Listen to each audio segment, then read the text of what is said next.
Ngayong gabi na ang pagbabalik ng The Voice Kids. Bukod sa power vocals, dapat ding abangan ang different feels na hatid ng show. From the young aspiring talents to the set of old and new mentors. Ang pasilip dyan sa chika ni Aubrey Carampel. It's an all-new season, kids. Ang stage, handang-handa Saya, na, coaches, lungkot, kaba, at paghanga sa mga batang aspiring singer. Tiyak daw ang roller coaster of emotions sa The Voice Kids Philippines, ayon kay returning mentor na si Asia's limitless star, Julian San Jose. Maraming tawanan, maraming iyakan, maraming bardagulan. Abangan nyo kasi sobrang talented ng mga bata. Yes, they deserve it na to be known not just here but all over the world. Tiniyak naman ni Billy Crawford na ready silang coaches na tumayo as big brothers and sister ng mga bata, especially their soon-to-be mentees.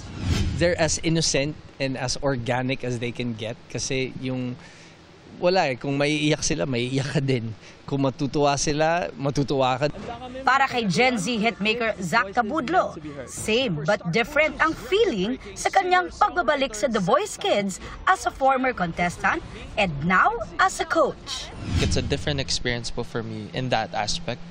Pero feeling ko po it's gotta be the same feeling with these kids na yung kaba, syempre yung pressure na nakatalikod pa lang kami. Challenge accepted para kina Miguel and Paolo Guico ng Ben and Ben ang pagiging bagong coaches sa The Voice Kids Philippines.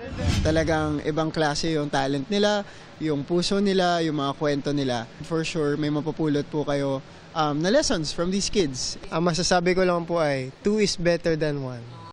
The Voice Kids Nagbabalik din as host si Kapuso Primetime King Ding Dong Dante sa The Voice Kids Philippines. Simula ngayong 7 p.m. pagkatapos ng Bubble Gap. Aubrey Carampel, updated showbiz happenings.